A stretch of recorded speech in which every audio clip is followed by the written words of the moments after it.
It's a struggle. Well, Jerry is, I know. Jerry, that's all right. So now we're back on. We're back in continued business. We have an update from on the secondary school building committee and from the MSBA. I believe the secondary school building committee met last week. Kathy? That's correct. The Secondary School Building Committee met on Tuesday, March 22nd. And once the school committee votes to accept the revised second reading of the policy for method of appointing ad hoc committees to study and or undertake school building projects, then new voting members need to be approved at a joint meeting of the Board of Selectmen and the school committee. The next Board of Selectmen meeting is scheduled for Monday, April 4th. That date was identified at the SSBC. If we can get a quorum of the school committee to attend that Board of Selectmen meeting on April 4th, then you can both vote to appoint the additional members on the SSBC as voting members.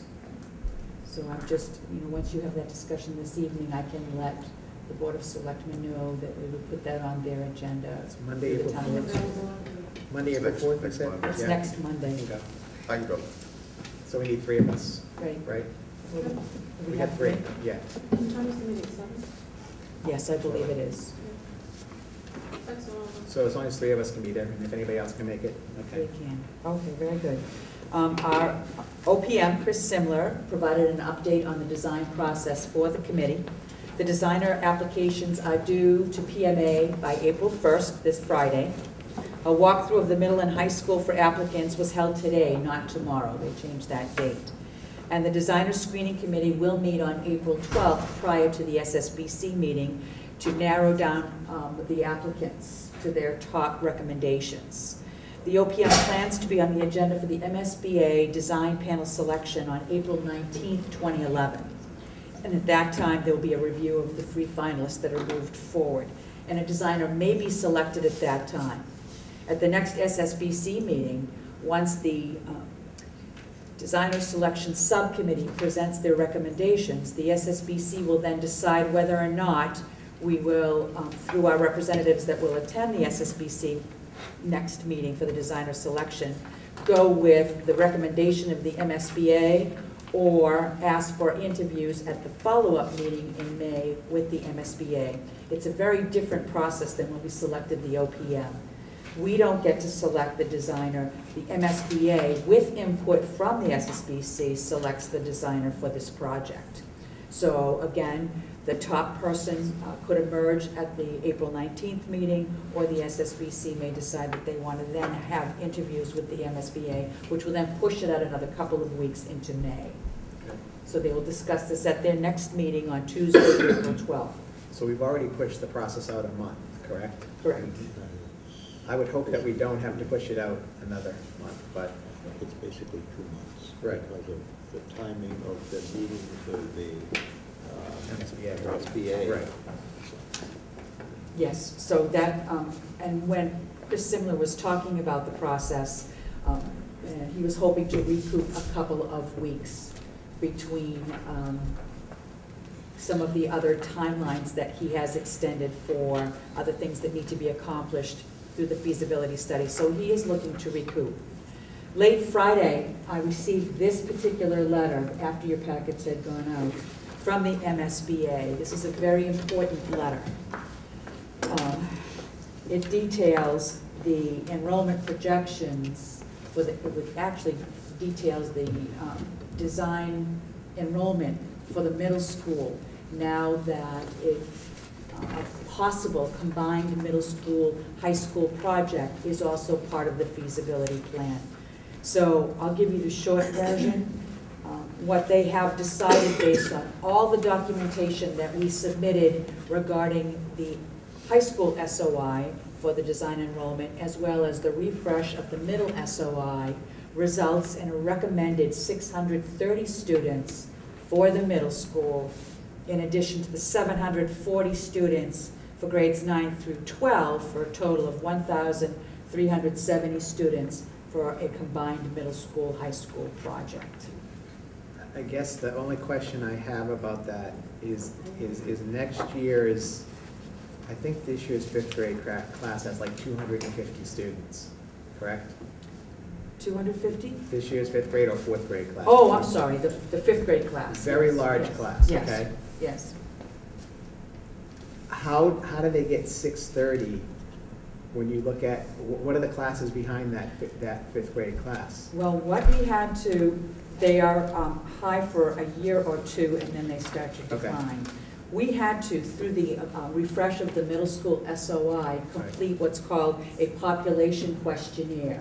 So we again had to provide historical enrollment data, housing data, birth data, actual birth data, as well as build-out. So residential building permits, as well as any permits that may have been pulled to build housing for residents over 55 years of age. Okay. So they use all of this data that we submitted yet again to come up with their design enrollment projections. And they're looking long-term now. We went through the same thing with the high school enrollment. Yes, we And did. the superintendent We had a increased fight it. with them to improve, well, increase it by a relatively small margin, but, so they're very conservative when I it comes to agree. their estimates for enrollment. My concern is, and I've raised this before, that what's being missed is the turnover of homes with parents who are about, in my situation, where in a couple of years, my kids are in or out of college, and I'm selling my home to a family with 3 young kids. I've seen that happen 3 or 4 times in my neighborhood, and I don't know how that's being accounted for in these numbers. Well, again, I don't know how.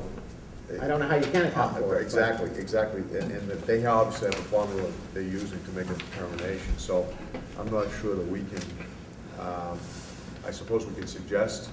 I don't want to delay it, though, But I like, just, well, that's part of the problem. If you look at it quite simply, we have 740 for 4 grades of high school. Right. And that should take into account the grades behind.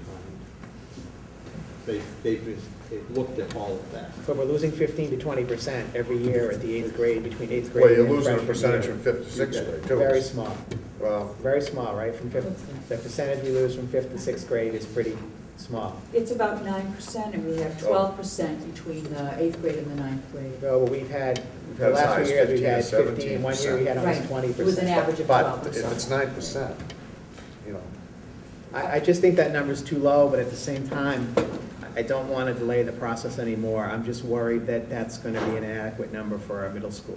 Mel, I have the projected enrollment that was prepared for us by NESDEC. We do this every year in conjunction to our own estimates. And if the projected opening of the project, if it's a combined project, is 2014, which that number's been tossed around, it's not Right. set in stone by any stretch. Based on the NESDEC enrollment projections, the enrollment for the middle school would be 635. So we're building a school that's going to be too small from the beginning for our enrollment. And the That makes no following year, sense it to drops me. down to 597. it only makes sense, Mel, if they're looking down the road. These numbers are projected out a long way, and the bottom line is this: they're not gonna build you a school that you don't need. So what they're saying is, look, we're gonna build you a school that accommodates your enrollment now, today, tomorrow, and at least in the foreseeable future. But I agree with Mel. Anybody asked the question, what about all the people that are gonna move out? What about all the large homes in this town So- that people are going to move out So, of? so how are you gonna calculate that? I don't mean, know, you're just but gonna say to someone them, has hey, to we be got a able- lot of large homes here, that people are gonna move out? No, but someone I has don't to be think- able to But how do calculate they that. calculate it now? Well, they're calculating based on their own formula, the formula that So they what- have, that so they We you use. should can ask influence what the that is. process. I don't think we have a leg to Yeah. stand on. Well, we influence them in the high school, the increase. I mean, that theory that well, there's a lot of big houses, I mean, that's really just a, you know. But I see it. So who's gonna buy the big houses, single? Yeah, who's going to buy those big houses? Kids, families with They're kids. coming in here to the school system. Again, I'm more than happy to try to increase the number that they've given Can we us. ask them I what the just don't know that we come up can with do that that. calculation? They did explain that calculation in great depth when we went back and talked about trying to increase the high school. They've taken all of that information that we battled over for the high school and incorporated that Right, into we've been through this battle once already with the high school. And if you look on the second page, I know this isn't going to answer your question completely, but you have 4 bullets at the top. And the last 2 bullets, impact of out-of-district enrollment adjustments, they're already making adjustments for what they perceive to be the impact when students come back to a new facility. Because that typically occurs, as they told us, in the first couple of years, and then it drops off Right. dramatically. And also it talks about the impact of residential development adjustment. So they've added another 7 students based on that. And then they talked about the population sensitivity analysis. That's based on the criteria, the objective criteria that I just mentioned to you, which is live births, residential permits that have been pulled, and historical data regarding enrollments. I mean, they're not just guessing at this, they're, I think there's another factor in this, and it gives me a little bit more comfort in looking at these numbers, and that is that the kind of facilities that they're specifying are not going to be marginal facilities. Right. These are very suitable, very substantial facilities. You'd be able to So accommodate they- more kids if we had to over a short period of time. Exactly. that's a I good didn't point, wanna say especially we're the. No, no, but I, We're right. not overbuilding. No, but right, exactly, but it's a different kind of facility than we have today at the middle school and high school. Right, exactly. Much different. And so you have appropriate lab space, so you don't have to Right. be having a classroom in the lab, so you can't use the lab. Right. You know, that kind of thing. Gym, the You're auditorium, not having art, cafeteria. you're not having art in the old rooms. auto shop and all that kind of stuff. Real, Right. It's real. real space, so. Real facilities, Right. adequate facilities that are appropriate for today's kind of learning and situation. And so you're not going to be constrained the way you would be if you pictured, like, trying to get more kids into the space we've got right now.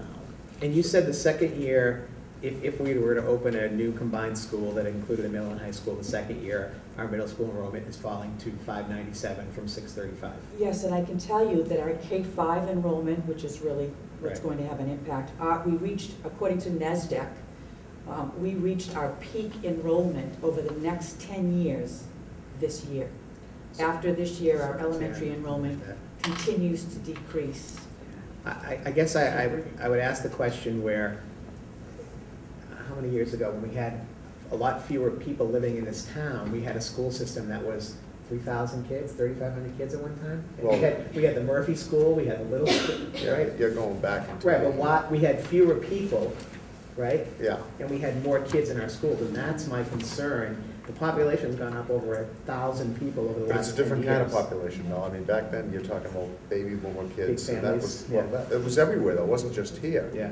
So our enrollment now is finally leveled off. I mean, it increased dramatically even from the But all- early 90s until now. But all you have to do is sell 20 homes of retirees to 20 families with 2 kids, and that's 40 kids 40 more. kids, right. It's really basic. So are we gonna tell them after this analysis study they did, hey, guys, you gotta understand, if we sell 20 homes with 2 kids for each home. I guess I would like to 40 kids, ask- I don't I'd think like that's to gonna ask that fly. question. Well, what are we gonna do, take the lab out again for the classroom? No, we're gonna move forward with the final number that our partners and the people that are subsidizing this project suggest that we move forward with. I mean, I think we make our best case argument, but they increased the high school from 700 to 740 based on our appeal. It was 720 to 740. 720 to 740, 20 students, and this is a lower proportion, so maybe we go back to them and see if we can get an increase of 10 students, but, that's fine, but I don't want to delay the process. No, I You're would going very to need- long. You're going to need facts. Right, you can't just, To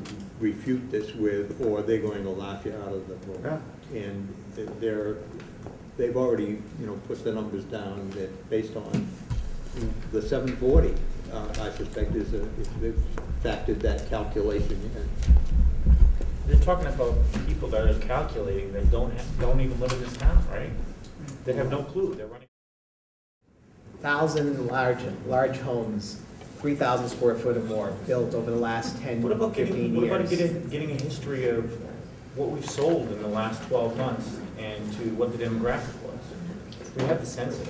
I guess that's what I want to know, Kathy. What I had to prepare was how many residential building permits were issued over the last 10 years by the type shown. It was either by single family or multifamily. And then, and so they have that information over the last 10 years. And since 2007, when Edgewood opened as a multifamily dwelling, it's been 0 for multifamily Right. dwellings. And single-family dwellings, it's been an average of 25 over the last 10 years, and they have all of that data. But those are building permits, those aren't existing Right. homes, right? No, that's what's been pulled, but that's what they're using. How did we get them to increase the high school to 20, by 20? I had provide all the information